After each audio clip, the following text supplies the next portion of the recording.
Nachdem ich euch bereits vor einigen Wochen meinen Testbericht zum OnePlus Nord Core Edition gezeigt habe, laut OnePlus eine komplette Neuentwicklung gegenüber des letztjährigen OnePlus Nord, möchte ich euch heute tatsächlich den Nachfolger des vergangenen Kassenschlagers zeigen, nämlich meinen Testbericht zum OnePlus Nord 2. Entgegen des OnePlus Nord CE kostet das Nord 2 zum Einstieg direkt 100 € mehr, bietet in manchen Bereichen gleiche Hardware, in vielen anderen aber auch deutlich bessere.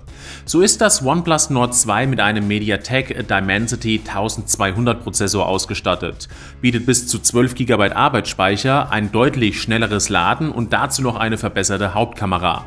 Ob auch dieses OnePlus Smartphone eine volle Kaufempfehlung wird, das möchte ich euch in den nächsten Minuten meines Videos zeigen. Wenn ihr zudem noch einen direkten Vergleich zum OnePlus Nord Core Edition sehen möchtet, dann schreibt das gerne in die Kommentare und gebt dem Video einen Daumen nach oben. Nun aber viel Spaß! Das OnePlus Nord 2 wird es in insgesamt 3 Farben geben, nämlich Grey Sierra, Blue Haze und Green Wood, wobei zu Beginn lediglich Blue Haze und Grey Sierra in Deutschland angeboten werden.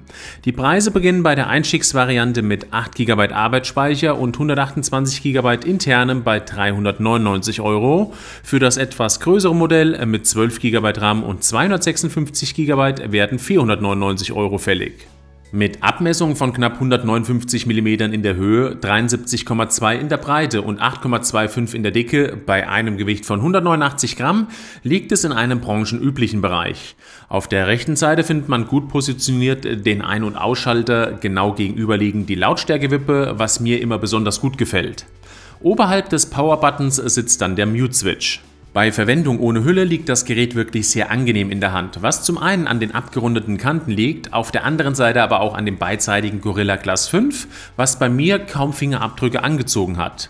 Im Kopf sitzt eines der Mikrofone, im Fuß ein weiteres, zudem der USB-C-Anschluss, der Slot für 2 Nano-SIM-Karten, die beide 5G unterstützen und eine der beiden Lautsprecher.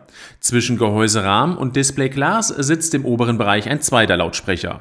Von der Klangqualität war ich wirklich sehr angetan, da über das gesamte Lautstärkeband die Lautsprecher sehr souverän, klar und teilweise auch mit einem guten Bass klangen. Hinzu kommt, dass sie eine sehr gute Maximallautstärke besitzen. Im unteren Bereich des Displays sitzt noch ein optischer Fingerabdrucksensor, der OnePlus-typisch das Gerät wirklich sehr zuverlässig und schnell entsperrt. Weiterhin könnt ihr natürlich auch die Möglichkeit der Gesichtsentsperrung auf 2D-Basis nutzen. Als kleiner Negativpunkt kann man hier anführen, dass das OnePlus Nord 2 keine offizielle IP-Zertifizierung besitzt. Unter der Haube des Nord 2 arbeitet ein MediaTek Dimensity 1200 AI SoC. Hinzu kommen wahlweise 6, 8 oder 12 GB Arbeitsspeicher. An internem Speicher kann der Kunde zwischen 128 und 256 GB wählen, wobei die Version mit 6 GB RAM vorerst nicht in Deutschland erscheinen wird.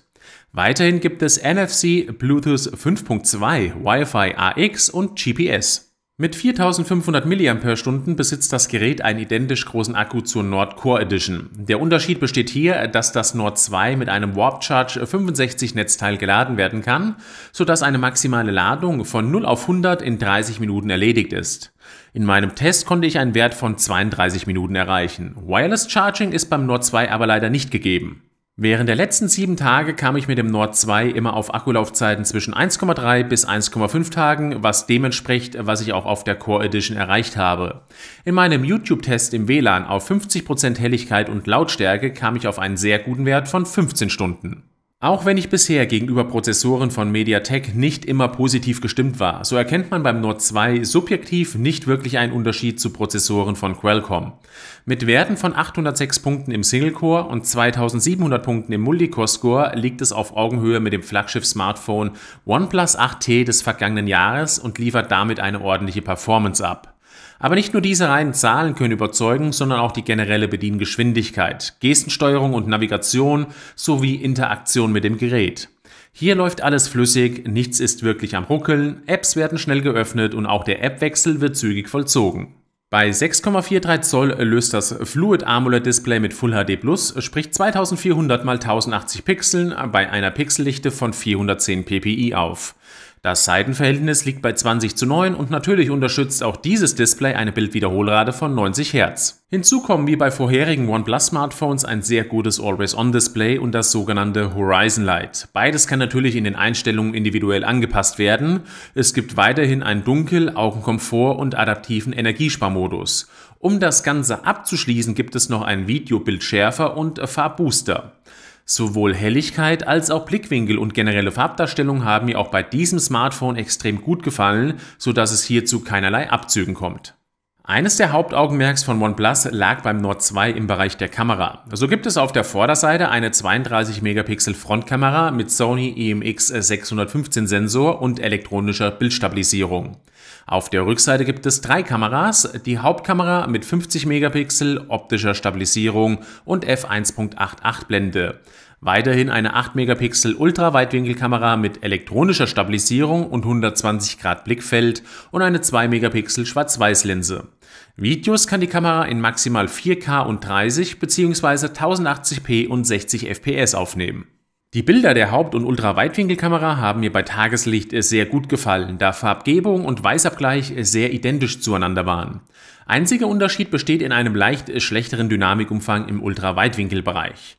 Je nachdem, ob man mit der intelligenten Automatik und Szenenoptimierung der Kamera fotografiert, werden Farben etwas unrealistischer, dafür aber mit einem leichten Wow-Effekt versehen.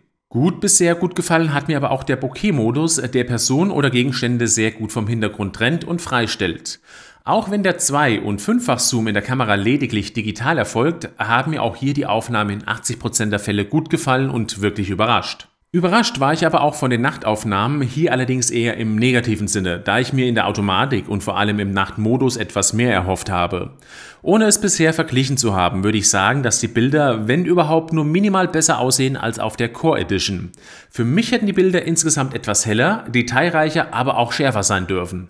Die 32 Megapixel Frontkamera hingegen kann dafür wieder voll punkten, da sowohl im normalen als auch im Porträtmodus die Bilder nicht nur scharf und detailreich, sondern auch farbgetreu und mit einem schönen Bokeh versehen werden. Aber auch die 4K-Videos entsprechen nicht nur dem, was ich von einem Mittelklasse-Smartphone erwarte, sondern besitzen ein gutes Fokus-Handling, gute Farbwiedergabe und vor allem auch Stabilisierung. Kommen wir damit auch schon zu Android 11 und ColorOS 11.3. Im Grunde genommen kann ich hier genau das wiederholen, was ich auch schon zur Core Edition erzählt habe, da mir nicht nur diese Oberfläche optisch extrem gut gefällt, sondern auch sehr performant und für jedermann sehr gut personalisierbar ist. Die Gestensteuerung ist eine der besten im Android-Bereich, die Bediengeschwindigkeit und Interaktion mit dem Display wirklich fantastisch. Mittlerweile ist es hier so, dass man fast keinen Unterschied mehr zu doppelt so teuren Smartphones feststellen kann. Wer auf Android unterwegs ist, der wird mit Sicherheit die Oberfläche von OnePlus lieben. Wenn ich alle Kapitel nochmals in meinem Kopf durchgehe, so könnte man meinen, dass ich zum absoluten OnePlus-Fanboy geworden bin. Das ist nicht wirklich der Fall, da mir das gesamte Ökosystem mit Kopfhörern, Smartwatches und weiteres noch zu klein ist. Generell bietet aber auch dieses Smartphone nicht nur eine sehr klare und schnelle Oberfläche, sondern zudem auch Eigenschaften eines Flaggschiff-Smartphones. Akkulaufzeit und vor allem auch Akkuladezeit sind sehr gut, die Display-Eigenschaften hervorragend, die Kameraqualitäten bei Tag sehr gut und auch die Verarbeitung sowie Kommunikationseigenschaften auf einem Top-Level. Die einzigen Punkte, die ich hier nicht positiv, sondern eher neutral bzw. leicht negativ beurteilen würde, sind zum einen die fehlende IP-Zertifizierung, das Nichtvorhandensein von Wireless Charging und die Tatsache, dass Bilder bei Nacht etwas besser hätten sein können. Wer mit diesen leichten Abzügen allerdings leben kann, dem kann ich auch dieses OnePlus-Smartphone wärmstens ans Herz legen. Und damit bin ich auch schon am Ende meines Erfahrungsberichtes nach rund einer Woche Nutzung mit dem OnePlus Nord 2 und bedanke mich an dieser Stelle, dass ihr zugeschaut habt. Würde mich riesig freuen, wenn euch das Video gefallen hat, ihr diesem Video ein Like oder auch Kommentar verpasst und vor allem auch bei den zukünftigen Videos einschaltet. Bis dahin, macht's gut und ciao.